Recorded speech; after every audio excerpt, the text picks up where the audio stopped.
Hello everyone, তোমাদের একটা ভিডিওতে আমি বলেছিলাম যে ছেলেরা ইন্টারের সাথে সাথে উঠে ওয়াশরুমে যাবে না। তার কারণ কি সেটা আমি পুরো ওখানে বলে দিয়েছি, কিন্তু ওখানে অনেকেই কমেন্ট করেছো যে আমরা তো এরকম করে ফেলেছি, আমাদের তো এই প্রবলেমটা হয়ে গেছে, তাহলে আমরা কি করব। তো হ্যালো এভরিওয়ান, আমি সুধা সরকার। আমার চ্যানেলে তোমাদের সবাইকে ওয়েলকাম। আমার চ্যানেলে এরকম ইনফরমেশন ভিডিও অনেক আসে পুরোপুরিভাবে ইউটিউবের গাইডলাইন মেনে। তাই আমার চ্যানেলে যদি কেউ নতুন থাকো, চ্যানেলটাকে সাবস্ক্রাইব করে দিও আর তার সাথে সাথে বেল আইকনটা দাবিয়ে দিও। কেন এরকম ইনফরমেশন অনেক আসে পুরোপুরিভাবে বাংলাতে, একদম সিম্পল ভাষাতে। অনেকেই আমাকে বলে যে তুমি মেটাম ইউজ করো না কেন, তুমি এরকম ভাবে কেন ভিডিও করো। দেখো, আমি তোমাদেরকে এখানে পড়াতেও আসিনি, শেখাতেও আসিনি, শুধুমাত্র জাস্ট জানাতে এসেছি যে এরকম প্রবলেম হতে পারে। এরকম হলে তোমরা কি করবে, নিজেদের যে প্রবলেমটা আছে সেটা তোমরা নিজেরা চেনো, আর কিছুই না। তাই আমি সিম্পল বাংলা ভাষায় সিম্পল ভাবে তোমাদেরকে আমি ইনফরমেশন দিই। তো চলো এখন আসল কথায় আসা যাক। আমি যে সেখানে বলেছিলাম এই যে এই গ্ল্যান্ডটা আছে, এটা হচ্ছে পোস্টেড গ্ল্যান্ড। এর মধ্যে কি হয়, যখন এখানে লিকুইড তৈরি হয় তখন এখানে ম্যাচিওর হয়, হয়ে এখান থেকে যেয়ে এখানে আসে, হয়ে এখানে কিছু লিকুইড আছে। পোস্টেড গ্ল্যান্ডের মধ্যে কিছু ডাক আছে, সেগুলো কিছু লিকুইড ছাড়ে। তখন এইটা কি করে, একটা তরল পদার্থ তৈরি হয়। এটা কিন্তু তরল পদার্থ থাকে না, এটা একটা ছোট ছোট ছোট ছোট জীব থাকে। তারপরে এখানে গিয়ে তরল পদার্থ নিয়ে ওটা একসাথে একটা জীব তৈরি হয়। সেটা কি করে, সেটা এখান থেকে বাইরে বেরোয়, তাই তো। এবার এই যে পোস্টেড গ্ল্যান্ডের মধ্যে যে এই যে জায়গাটা আছে, এই যে দেখতে পাচ্ছ, এই যে জায়গাটা আছে, এখানে কি হয়, এখানে একটা ছোট্ট ওয়ালের মতো থাকে। আমি জাস্ট তোমাদেরকে বোঝানোর জন্য এটা বলছি। এখানে ছোট্ট একটা ওয়ালের মতো থাকে। কি হয়, যখন টয়লেট এখান থেকে আসে তখন এই ডাকটা খুলে যায়। এবার যখন এটা আসে তখন এই ডাকটা খুলে যায়। কেন, এই যে ইউরেথ্রার যে ক্যানেলটা আছে এটা কিন্তু একটাই, মানে যেখান থেকে টয়লেটও আসে সেখান থেকে লিকুইডটাও আসে, তাই তো। কিন্তু পোস্টেড গ্ল্যান্ড পরে ওটা আলাদা হয়ে যাচ্ছে, যেমন এদিকে একটা চলে গেল, এদিকে একটা চলে গেল, আর এই জায়গায় পোস্টেড গ্ল্যান্ড। এবার যখন এখান থেকে টয়লেটটা আসে তখনও এই যে দেখো এই নলিটার মধ্যে ঢোকে, আবার যখন এখান থেকে লিকুইডটা আসে তখনও কিন্তু এই নলিটার মধ্যে ঢোকে। তাহলে এই যে এই নলিটা আছে এটাকে কত ভালো রাখতে হবে, এটা থেকে দুটোই লিকুইড বেরোচ্ছে, মানে এই যে একটাই নলি। এবার যখন কেউ ইন্টার করে, ইন্টার করার আগে তাদের যদি ব্লাডার খালি না করে তাহলে কি হবে, যখন ইন্টার করবে, যখন মোশন থাকবে তখন এই ব্লাডার চাপ দেবে, ব্লাডার চাপ, এই ব্লাডারটা চাপ দেবে, ব্লাডার চাপ দিলে কি হবে, টয়লেট চলে আসবে। তাহলে কি হবে, দুটো রাস্তা দিয়ে যদি একসাথে আসে তাহলে এটার ক্ষতি হবে এই ওয়ালের। যদি এখানে কি হয়, এখানে কিন্তু একটাই ওয়াল, বুঝেছো। যখন টয়লেট আসে তখন এটা খুলে যায়, এটা বন্ধ হয়ে যায়। যখন এটা লিকুইডটা আসে তখন এটা খুলে যায়, এটা বন্ধ হয়ে যায়। বুঝতে পেরেছো? তার জন্য কখনো তোমরা ইন্টারের আগে টয়লেট যাবে, এবার ইন্টারের পরে সাথে সাথে টয়লেট যাবে না। কেন বলো তো, এই যে এখান থেকে যে তোমার ইটা বেরিয়েছে লিকুইডটা, সেটা প্রথমত হট থাকে, তারপরে কি হয়, এটা খুব ফোর্সে বেরোয়। যখন লাস্ট মোশন থাকে তখন ওটা ফোর্সে বেরোয়, মানে তোমরা ফিল করতে পারবে না, ওই সময় দাঁড়ানো যাবে না, কিছু না, মানে এত ফোর্সে এখান থেকে বেরিয়ে যাচ্ছে, তাই তো। এবার যখন এখানে ফোর্সে বেরিয়ে যাচ্ছে তখন কি হচ্ছে, এই ডাকটা খুলে যাচ্ছে না, এই ডাকটা খুলে যাচ্ছে, খুলে এই ডাকটা বন্ধ হয়ে যাচ্ছে। এবার যখন এই ডাকটা খুলে যাচ্ছে তখনই যদি তোমরা সাথে সাথে টয়লেটে চলে যাও, এখন এই ডাকটা যখন খুলে গেছে তখন এই নার্ভটাও তো ফুলে গেছে, তাই না। যখন তোমাদের এই লিকুইডটা বেরোচ্ছে তখন তখন এটা সরুটা মোটা হয়ে গেছে, তাই তো। এখানে যে স্পঞ্জ গুলো আছে সেগুলো এটাকে ফুলিয়ে দিয়েছে ব্লাড সার্কুলেশনের জন্য। তখন কি হচ্ছে, এই যে নলিটা আছে এটাও মোটা হয়ে গেছে, বুঝতে পারলে তো। এটা যখন মোটা হয়ে গেছে তখন যদি তাড়াতাড়ি করে তোমরা টয়লেট করতে যাও তাহলে কি হবে, এটা খারাপ হয়ে যাবে, এই ওয়ালটা খারাপ হয়ে যাবে, আমি এটাই বলেছিলাম। আর এটা যদি খারাপ হয়ে যায় তাহলে তোমাদের অনেক প্রবলেম হবে। কি প্রবলেম হবে, তোমরা টয়লেট ধরে রাখতে পারবে না, ব্লাডারের প্রবলেম হবে, তারপরে স্পামের যে লিকুইডটা আসার যে রাস্তা আছে ওটার প্রবলেম হবে, আমি এটা বলেছিলাম। আর এখন সেখানে অনেকে বলেছিল যে আমাদের হয়ে গেছে।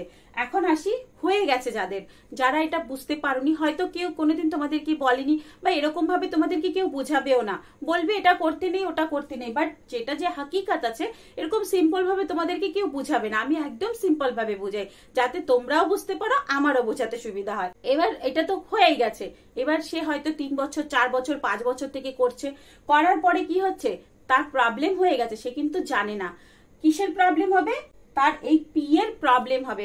পি দাঁড়িয়ে গেছে কিন্তু সে এখনো তার লিকুইডটা বের করেনি, বাট নরম হয়ে যাচ্ছে, এই সমস্যা হবে। আর হবে লিকুইড বেরিয়ে যাবে তাড়াতাড়ি, এটার সমস্যা হবে। আর হবে টয়লেট তাড়াতাড়ি বেরিয়ে যাবে, এটার সমস্যা হবে। তাহলে কি কি সমস্যা হবে, ব্লাডারেরও সমস্যা হবে, আবার এই নলিটার ইউরেথ্রারও সমস্যা হবে, আবার এখানের তোমার প্রোস্টেট গ্ল্যান্ডেরও সমস্যা হবে। তো যখন হয়ে গেছে, তোমরা যখন বুঝতে পেরেছো যে তোমাদের টয়লেট তাড়াতাড়ি বেরিয়ে যাচ্ছে, টয়লেটকে ধরতে পারছো না বা লিকুইডটাও ধরতে পারছো না, বা তোমরা যখন করছো তখনই তোমাদের হয় টয়লেট করে এসেছো কিন্তু তাও তোমাদের মনে হচ্ছে আবার পেয়েছে, এরকমও সমস্যা হতে পারে। তো যাদের এরকম হয়ে গেছে তারা কি করবে, তারা কিছু এক্সারসাইজ করবে। কিসের এক্সারসাইজ করবে, এই ব্লাডারকে ভালো রাখার জন্য এক্সারসাইজ করবে, এই পোস্টেড গ্ল্যান্ডকে ভালো রাখার জন্য এক্সারসাইজ করবে, আর এই যে ইউরেথ্রার যে ক্যানেলটা আছে এই ক্যানেলটাকে ঠিক করার জন্য এক্সারসাইজ করবে। আর এর সাথে সাথে এই যে পুরো যে মাসেল গুলো আছে, এটা যেখানে আছে সেই মাসেল গুলোর এক্সারসাইজ করবে। মানে তোমাদের যে মাসেল আছে ওটাকে পুরো স্ট্রং বানাতে হবে, তাহলে কি হবে, এই জিনিসটা আবার তোমাদের ঠিক হয়ে যাবে। কি করে, ফার্স্ট এক্সারসাইজ হচ্ছে তোমাদের ব্রিদিং এক্সারসাইজ। ব্রিদিং এক্সারসাইজ কি, পুরো শ্বাসটাকে পুরো নেবে, নিয়ে এমন ভাবে নেবে ফিল করবে যে তোমাদের এই পি অবধি চলে গেছে। শ্বাসটাকে নিয়ে তোমরা ফিল করবে যে পি এর মাথা অবধি শ্বাসটা এসেছে, তারপরে ওটাকে একটু স্টপ রাখবে, 10 সেকেন্ড হোল্ড রাখবে, রেখে আস্তে আস্তে আস্তে আস্তে ছাড়বে। এটা তোমাদের কি কি উপকার করবে, অক্সিজেন লেভেল ভালো করবে। এই যে পি এর যে এটা আছে, এখানে যেই নার্ভ গুলো আছে, যেই মাসেল গুলো আছে, তার মধ্যে ভালোভাবে অক্সিজেন যুক্ত ব্লাড সাপ্লাই করবে। ফার্স্ট এটা করবে। সেকেন্ড কি করবে, ব্লাডারের কিছু এক্সারসাইজ আছে, যেমন তুমি টয়লেট গেলে একটুখানি ধরো 2 সেকেন্ডের মতো টয়লেটটা বেরোলো, স্টপ করে দিলে 1 2 3 4 5 6 7 8 9 10 এরকম করে 10 কাউন্ট করে আবার শুরু করলে। তোমাকে কিন্তু টয়লেট উপর দিকে নিয়ে যেতে বলিনি, জাস্ট হালকা স্টপ করবে, যেমন এখান থেকে বেরোচ্ছে কিন্তু এখানে স্টপ করবে, স্টপ করে আবার ছাড়বে। এটা কিন্তু প্রথম তোমাদের খুব কষ্ট হবে। প্রথমে 3 কাউন্ট করবে ছেড়ে দেবে, তারপর 4 কাউন্ট করবে ছেড়ে দেবে, 5 কাউন্ট করবে ছেড়ে দেবে, এইভাবে 10 কাউন্ট করে তারপরে ছাড়বে। এই এক্সারসাইজ করবে। আর একটা করবে, যেমন তোমরা ইন্ডিয়ান টয়লেটে বসো 2 পায়ের উপরে, সেরকম করে বসবে। বসে নিচেদের এই যে নিচের যে এরিয়াটা আছে এখানের, তারপরে যে পেছনের যে এটা আছে অ্যানাল এরিয়া আছে, সবগুলোকে এরকম করে উপর দিকে কন্ট্যাক্ট করবে, মানে উপর দিকে টেনে ধরবে, উপর দিকে টেনে আবার 10 কাউন্ট করবে, 1 2 3 4 5 এরকম করে 10 কাউন্ট করে ছেড়ে দেবে। আবার উপর দিকে টানবে, আবার কাউন্ট করবে, ছেড়ে দেবে, এরকম করে করবে। এটা হলো তোমার পুরো যে নিচের যে হোলগুলো আছে সব কটাকে তুমি উপর দিকে টানবে, নিচের যত হোল আছে সবগুলোকে টানবে। ফার্স্ট এটা হলো। সেকেন্ড কি করবে, টানবে আর ছাড়বে, মানে এরকম করে ছাড়বে, ছাড়ার সাথে সাথে নিঃশ্বাসটাকেও আপ ডাউন করবে।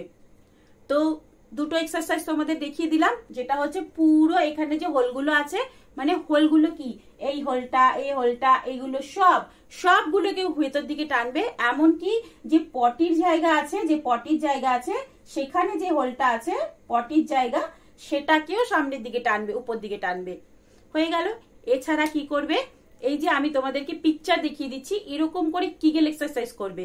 একটা বল নেবে, প্রথমে সোজা হয়ে দাঁড়াবে, একটা বল নিয়ে হাঁটুর 2 মাঝখানে রেখে আস্তে আস্তে ওটাকে প্রেস করবে, ছাড়বে, প্রেস করবে, ছাড়বে। আর কি করবে, হালকা করে হাঁটু গেড়ে বসার মতন হালকা বসবে, উঠবে, বলটা ওখানে থাকবে, এরকম করে করবে। তাছাড়া কি করবে, ব্রিজিং এক্সারসাইজ করবে, যেমন সোজা হয়ে শুয়ে পা দুটো ফোল্ড করে হাঁটুর 2 মাঝখানে বল নিয়ে কোমরটাকে আপ অ্যান্ড ডাউন করবে। ব্রিজিং এক্সারসাইজে তোমরা এরকম কোমরটাকে সাইডে মানে পা দুটো গ্যাপ রেখে করা হয়, কিন্তু এই এই কাজের জন্য এই বল নিয়ে চেপে ধরতে হবে। কেন? তোমাদের হাঁটু দুটোর মাছ মানে এটাকে চেপে ধরে এক্সারসাইজটা করতে হবে। বুঝতে পেরেছো আমার কথাটা? যেমন হাঁটু দুটো এরকম রাখবে, রেখে এখানে বলটা রাখবে, রেখে হাঁটু দুটোকে এরকম চাপ দেবে, চেপে ওটাকে এক্সারসাইজ করবে। কেন? এই যে ওয়ালটা যে খারাপ হয়ে গেছে সেটার জন্য। তো এরকম চেপে কোমরটাকে আপ অ্যান্ড ডাউন করবে। তাহলে কি হবে? তোমাদের যে ওই যে জায়গাটা আছে, ওই যে হোলগুলো আছে, ওগুলোকে চেপে ধরে ওটাকে ঠিক করবে। বুঝতে পেরেছো? এটা করবে। আর কি করবে? পা একটা পা উপরে উঠাবে, সেম বলটা রেখে একটা পা উপরে উঠাবে, একটা পা নিচে রাখবে, আবার একটা পা উপরে উঠাবে, একটা পা নিচে রাখবে। কিন্তু তোমাদের ওই বলটা রাখার কারণ হচ্ছে, দেখো এই যে তোমরা যখন পায়ের মাঝখানে বলটা রাখবে তখন কি হবে? এখানে গ্যাপ থাকবে না, মানে তোমাদের যে হোলগুলো আছে সেগুলোতে গ্যাপ থাকবে না, হোলগুলোকে চেপে ধরে রাখতে হবে। তো এই বল নিয়েই এক্সারসাইজ গুলো করবে। তাহলে তোমাদের এই যে ওয়ালটা যে খারাপ হয়ে গেছে এটা কিন্তু তোমাদের তাড়াতাড়ি ঠিক হয়ে যাবে। আর এই এক্সারসাইজ গুলো যাদের সিভিয়ার আছে, মানে ধরো অনেক বেশি প্রবলেম হয়ে গেছে, তারা দিনে 3 বার করে করবে, আর ধীরে ধীরে ধীরে ধীরে কম করবে। যেমন 3 বার করে প্রথমে সব এক্সারসাইজ গুলো একবার করে করলে, মানে 10-10 কাউন্ট করে করলে বা 20-20 কাউন্ট করে করলে হয়ে গেল।